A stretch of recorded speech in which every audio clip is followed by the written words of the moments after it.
Welcome to Linda's Corner. My name is Linda Bjork, and today we're going to be talking about how to maximize your potential and multiply your results. I'm delighted to welcome special guest, Vickie Helm.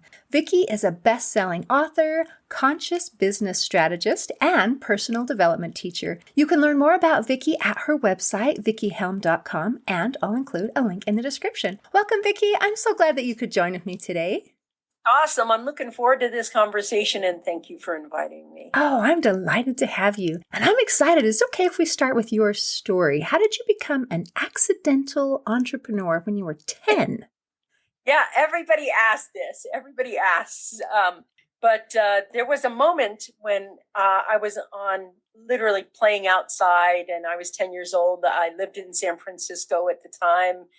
And I remember thinking to myself, I was like, how could I make money? How could I make money? How could I make money? And I kept repeating that question in my head. How can I make money? How could I make money? And when the idea came to me, I didn't even hesitate because, there's a level of innocence when you're 10. And so I walked to the next house and I knocked on the door. I didn't have my spiel ready. I didn't have anything ready. I just walked to the next door and I said, "Hi, my name is Vickie and I'm collecting bottles because," and I didn't even get the full sentence out before the lady realized that I was going to collect her pop bottles. And she was excited. She went into her garage, collected these pop bottles and handed them to me. And I had my arms full and said, "Thank you." And I walked to the next house and I was like, I didn't have my spiel already. So I knocked on the next door. And of course I had a handful of bottles. Somebody answered the door and I was like, "Hi, my name is Vickie and I'm collecting Coke bottles." And I never even got through that. And they gave me the Coke bottles. So by the time I was done with those two houses, I realized there was a hole in my plan. I couldn't go to the third house because my hands were too full and they were glass bottles back then. So I started walking up the street to take the bottles back to the local Safeway grocery store. And somebody had left a grocery cart empty right on the corner. And then my brain was like, grocery cart. So I put the bottles back in the grocery cart and I turned the grocery cart around and I went to the third house and, the fourth house and the fifth house and the sixth house until the cart was so loaded with Coke bottles. And on the way to the store, it was uphill. On the way from the store, it was downhill. So I was pushing and pushing and lugging and pushing. And suddenly out of my periphery, my two sisters and a friend came up and they were like, "Where'd you get all those Coke bottles?" And I was like, "Well, they're pop bottles." And I was like, "I need help taking them back up." And so I told him what I did. And we got to the store and the store guy was like, "Wow, you got a lot of bottles today." And so we divvied up the money and we each got a cart and we went back out there. And we had customers literally because people wanted to carry the soda home because it was downhill, but they didn't want to take the empty bottles back because it was walking uphill. So we had, after a while, we'd go on the weekends, every weekend, knock on the door and they'd be, "Oh, we saved the bottles for you." So for 2 years, until we moved from San Francisco up to Northern California, up further, I literally had a business with my sister where we had regular clients and customers. And we just collected the Coke bottles and they liked us up at the grocery store. "Oh, you guys are back. I see you got the bottles." And that's how I accidentally became an entrepreneur. Wow. How amazing. So it started with just the question, how can I make money? How can I make money? And then when the idea came, you acted on it. And it ended up being this win-win type of situation where you were helping the people out and they were helping you out. What a beautiful, amazing thing. And the amazing thing about the universe itself, not just that, but when I needed the cart, it showed up. I identified the problem and the answer was right there. Ooh. I identified that I couldn't push the cart up by myself. And there was a team of people right there out of nowhere. It was not like I was trying to, okay, I got to find 4 people to help me right now. 3 people showed up and there was 4 of us. Wow. That is amazing. What a beautiful thing. So have you continued to apply these types of principles just forever? Yeah, when I hit 15, we had moved. Well, from from the bottles, I was the only girl to deliver newspapers in my entire city back in the day when you had a newspaper route and it was your solo first business. So that was the second business I did. Then the third business I did, I was in Northern California, so it was it was warm in the winter, although I was like, ooh, it's 65, it's so cold. But I ended up having regular customers for car washes as well. I would wax their car and wash their car from 15 to 17 or 18. I just somehow would figure out how to make money when I needed money. And that stuck with me, although I have a traditional education and I have a degree in accounting. I prefer entrepreneurship. It does seem that some people are kind of fine-tuned into that direction. And isn't it wonderful? Yeah. Because we need people to come up with the ideas. And since that's not everybody's forte, we need jobs. So when somebody comes up with something, then it helps the other people to be able to find a job that someone else created. Mm-hmm. That's brilliant. What a lovely thing. Now you had a word here or a statement. It was you're a conscious business develop strategist. That's like a mouthful there. So what does that mean?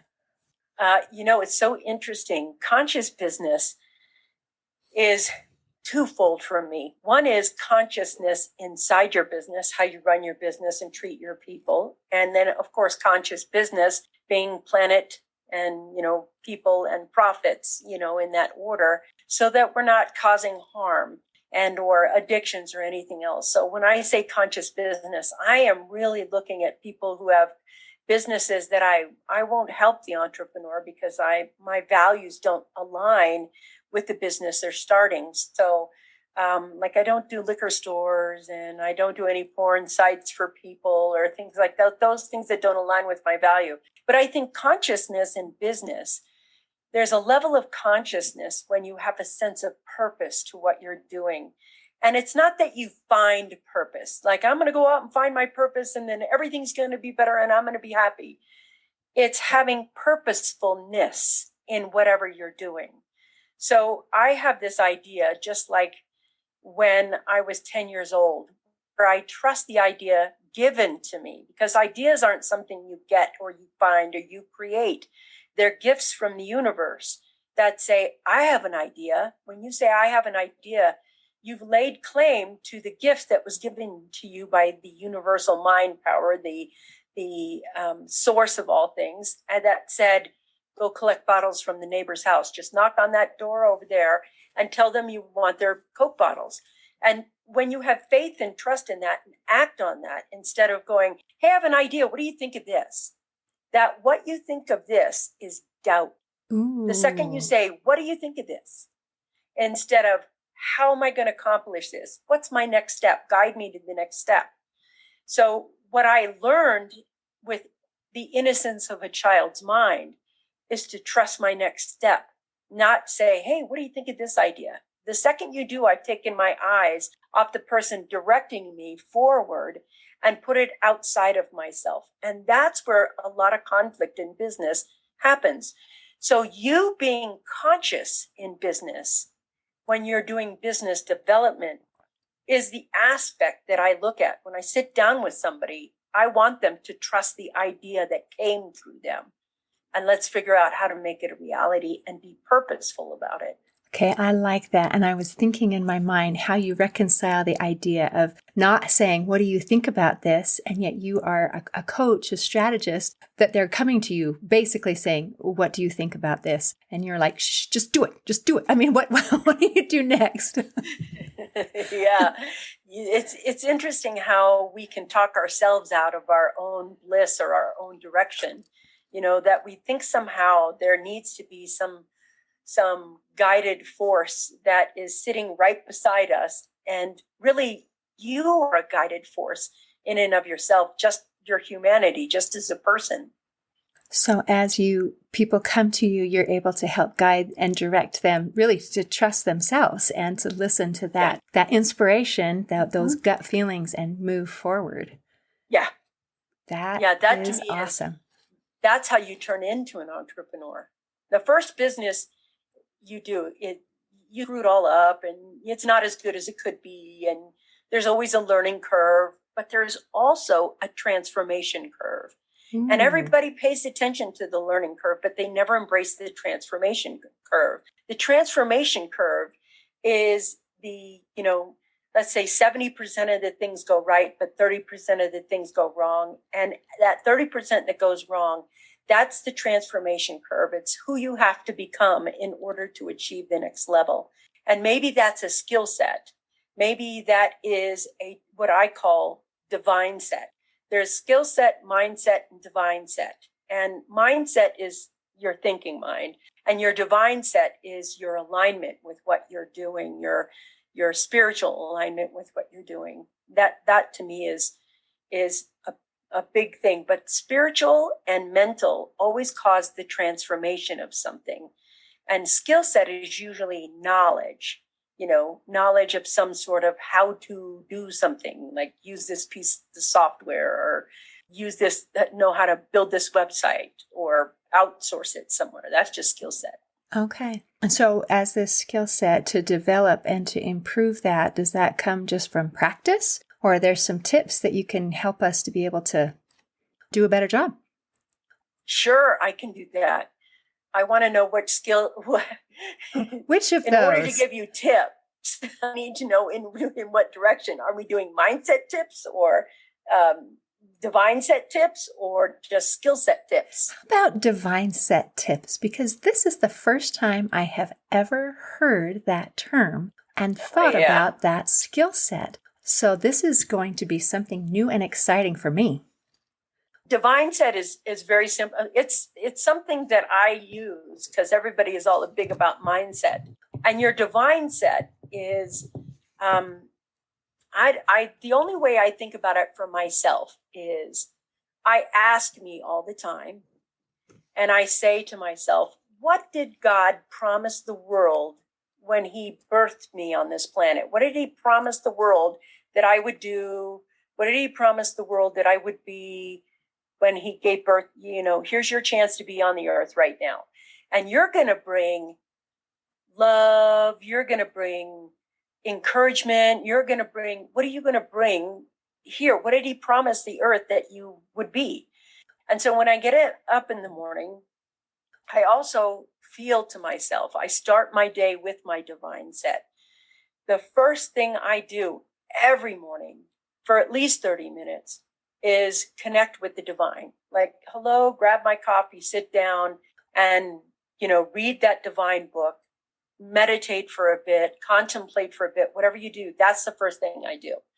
My connection with that is the most powerful thing, because the answers don't come to your thinking mind. Answers don't come from there. When you watch somebody try to think, they do this a lot. They're like, their eyes roll up and they're waiting for something to drop in.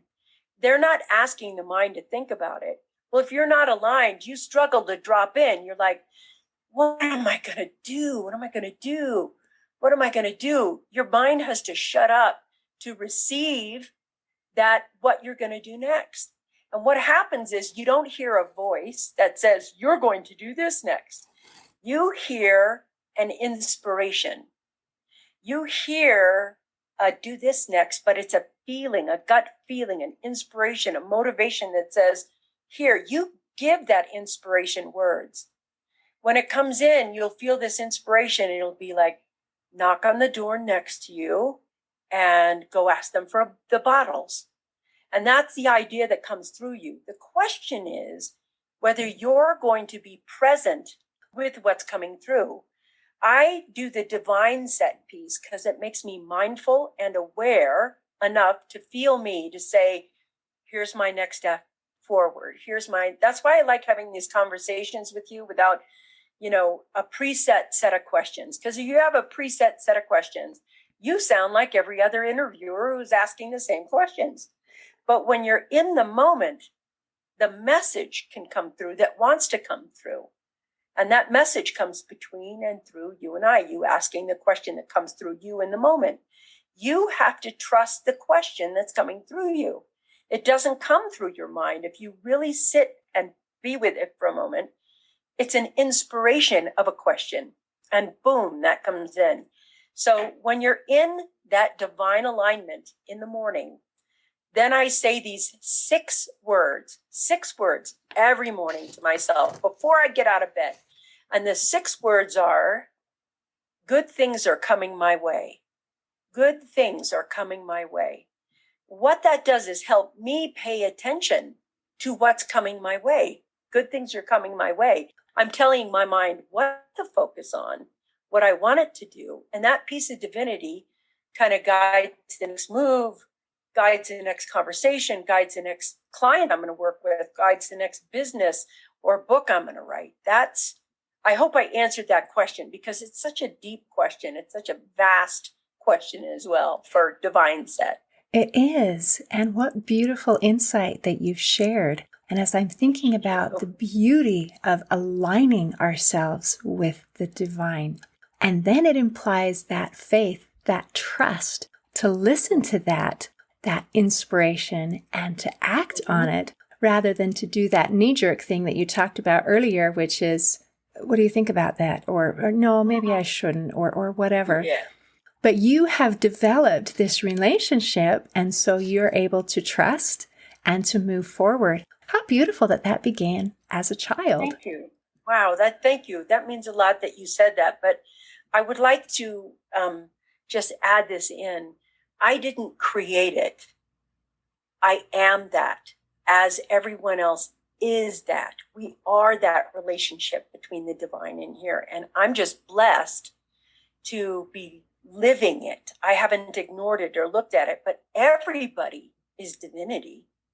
Everybody has the ability to connect with that. It's our mind that comes in and likes to help us ignore this part. I don't know why. I don't know why that's done that. But my job, my goal, my desire through life is to stop my mind from doing that and align with it, saying, oh, in this moment, good things are coming my way. And you have to pay attention to what's the divine giving you right now, that good thing that's coming your way. Like this interview right now. There are 8 billion people on the planet, 8 billion. Chances that I am on your show with you in this moment is 8 billion to 1. And yet here we are. That's the beauty of being that divine. I feel like I won the lottery, Vickie, because I get to talk to Me you. That is amazing. My mind is just trying to chew on this idea that you are the relationship, that you didn't create it. And so I'm still trying to clarify what that means. Can you help me understand a little bit better? Sure. So,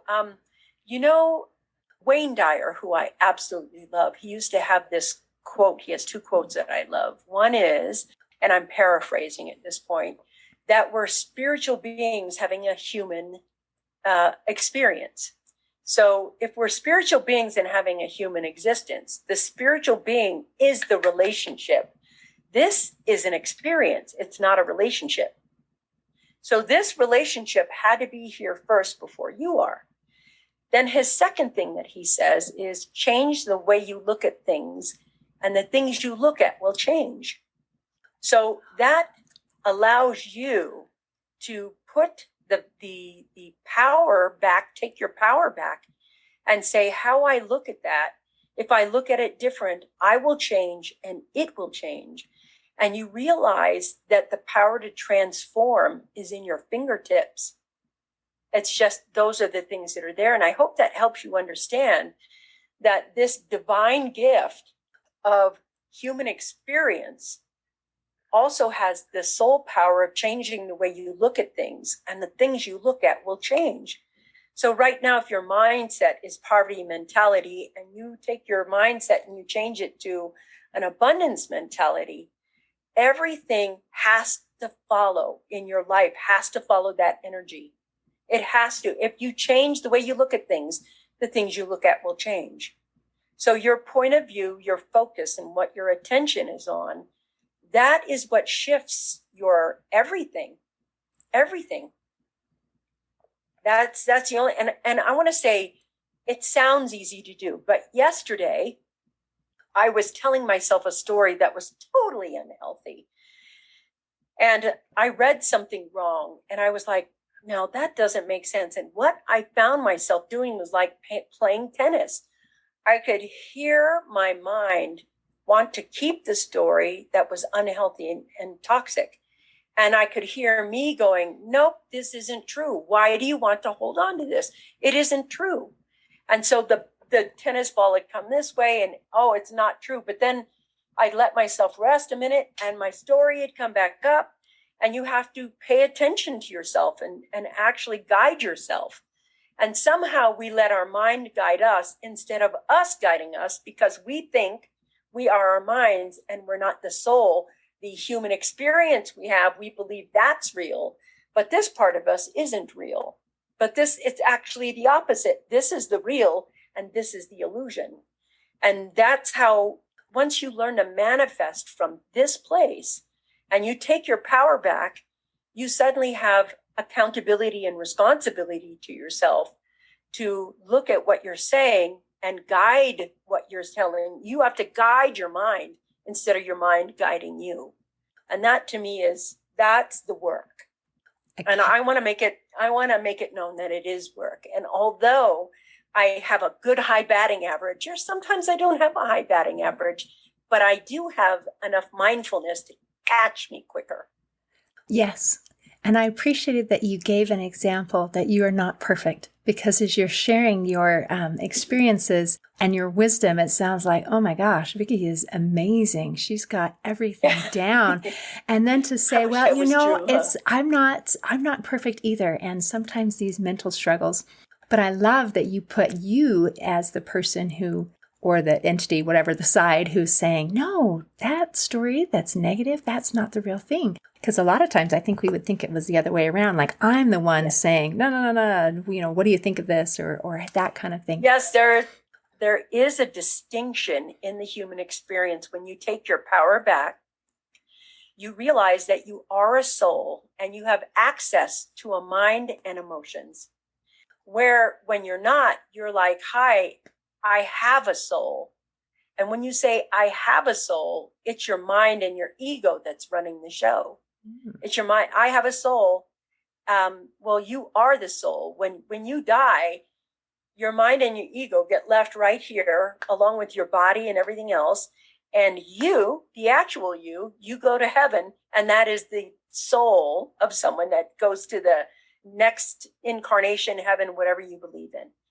And to me, once you realize that you are a soul, you get all the soul powers back. And the soul is the most powerful part of you, right? That's who you actually are. The mind is to assist the soul. The mind should come out when you're crossing the street and say, oh, not yet. The car's coming. Just wait a minute. Oh, okay, it's safe to cross now and you can cross safely. That's the mind. It's using its 5 senses to help the soul accomplish a task. And that's like your business is a reflection of who you are inside. It's a mirror reflection of your personal development, your spiritual development, every part of you. That's why I love business. Business is a big mirror about where you're stuck, where you're successful, what your gifts are, what skills you can hone. Love it. Wow. And with all of these deep, deep thoughts and you're coming with, and then you popped up with, and this is why I love business, because they're all interconnected. And I think most of the world would put all of these little elements into a bento box. Okay, this is where we put the business, and it's not allowed to touch any spiritual, mental, emotional experiences. And you know, we don't mix and match because, you know, our food's not supposed to touch.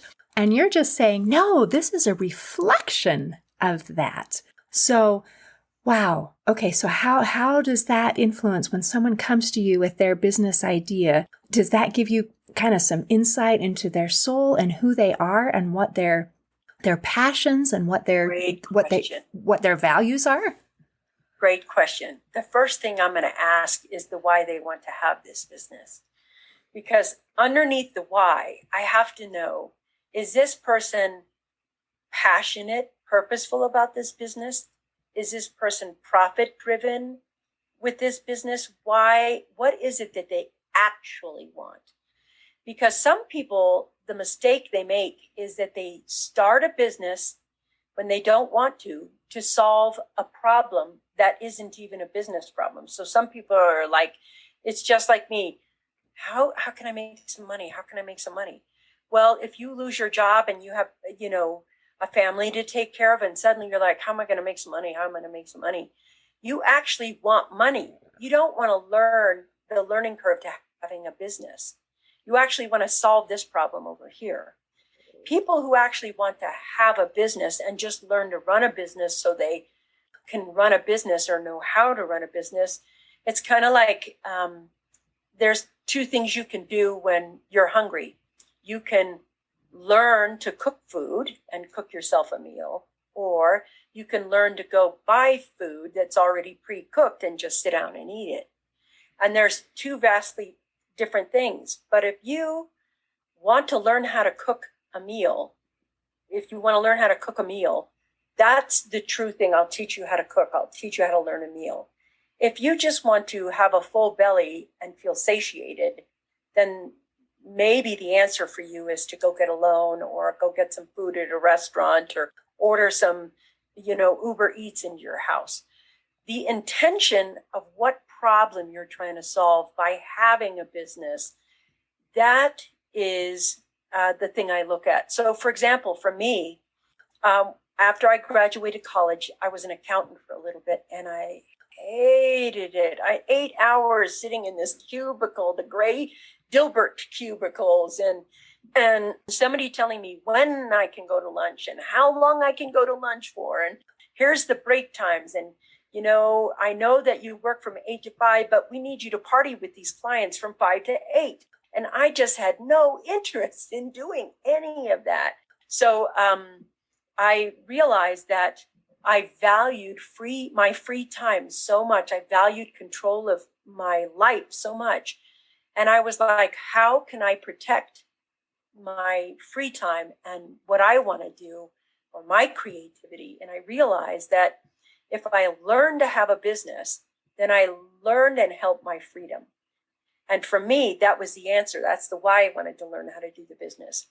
And as I started peeling back the layers of understanding business differently, like in a more adult way instead of my younger youthful way, I realized that this was a lot more about who I was.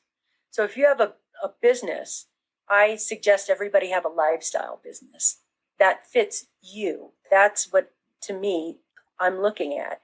So when, long story short, when a client comes into my office, I want to know the why, because they're going to have more success having what they want than what problem they're trying to solve. Do you get what I'm saying? It's a personal problem. Okay, that's interesting. Some things that I had never really thought of before. So for you, it's valuing time. And as a 10-year-old self, it was, how do I make money? And I imagine for a lot of people, those are two of the things that are going to come up a lot, is I'd like to be in control of my time and I want more money. And I think we can have both, right? Mm-hmm. Yeah, you can absolutely have that. And that's the thing I want to tell everybody right now. It's like, once you become clear about what you actually want, you will know that you actually want it, because the resonance inside you, your own resonance in your own being. It's like, have you ever gone on, like somebody says to you, hey babe, we're going to go on vacation. And you're like, where are we going? And they say Hawaii. And maybe you've always wanted to go to Hawaii. You're so excited. You're like, yay, Hawaii. Your whole resonance changes. And if somebody says, where are we going on vacation? And they say, well, I thought we'd go to Kansas. And you're like, Kansas? Your whole body. Sorry, Kansas. I love you all. That's what I'm thinking. Anybody who's listening from Kansas, really sorry. Enjoy living there, but it's not a very awesome vacation Kansas, destination. But we know that you're cornfields and flatlands, and you're like, Kansas.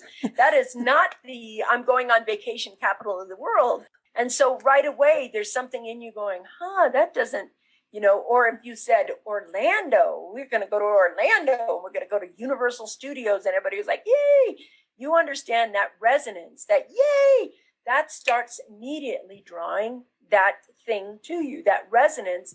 You can hold it effortlessly. You're like, wow, in 3 months we're going to Hawaii, in 2 months we're going to Hawaii, in 1 month, and it's building up and building up and building up and building up. You're so excited, and pretty soon you're looking at all the brochures and you're completely dove into it because of that passion. Well, your business can be that exciting that even the stuff like, oh, I can't stand doing this, you're like, I got to get it done because the next step is this and I'm going to do it. And you get excited about the next step and you can see it through. If it's something that you don't want to do, nobody sees it through. You do what's important to you. So if your business isn't important to you, you're going to struggle. And if it's important to you and you like it, you're going to thrive. That's just the nature of about anything. It's not business per se, but anything else. That sounds lovely.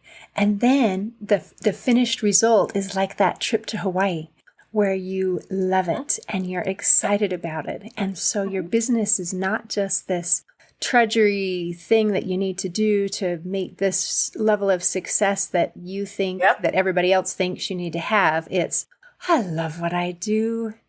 And I just can't wait to get up in the morning and get started. And that's a good life.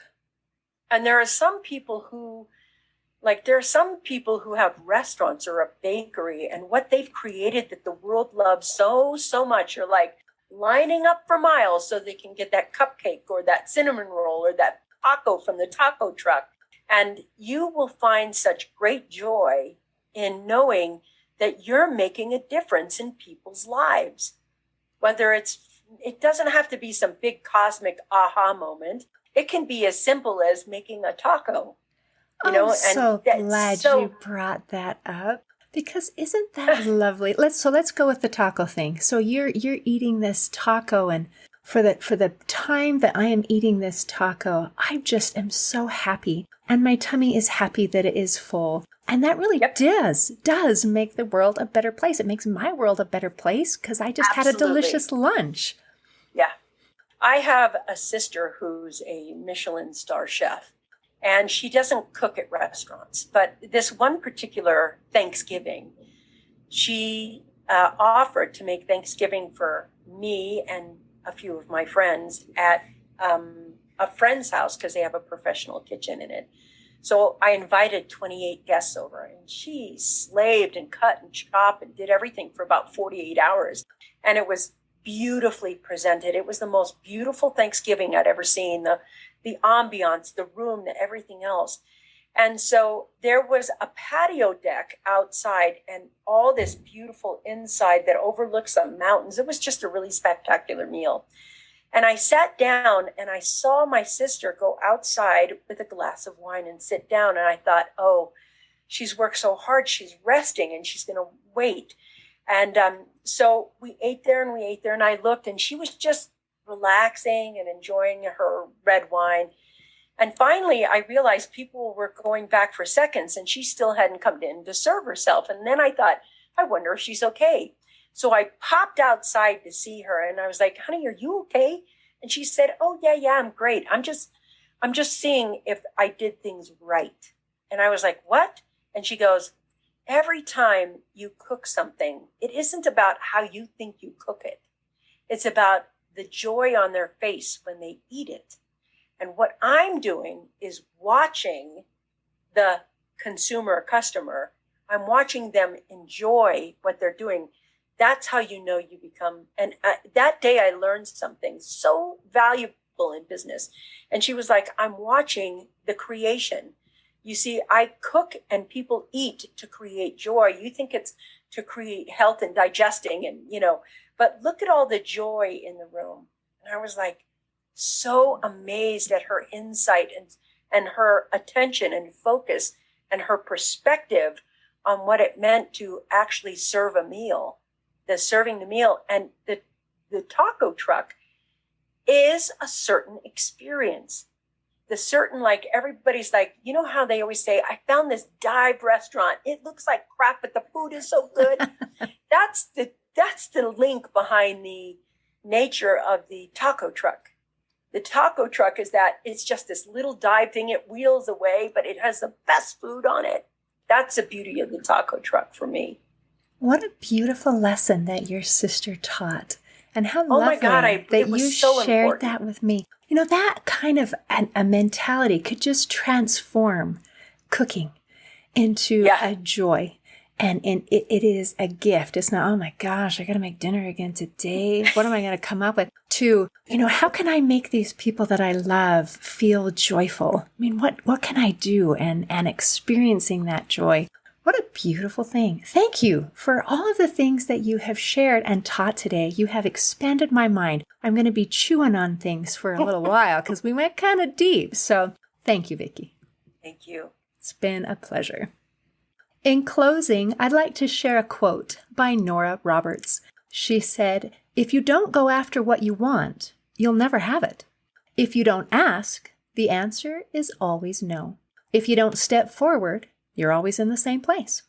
Today, I invite you to go after what you want so that you can maximize your potential and multiply your results. See you next time on Linda's Corner.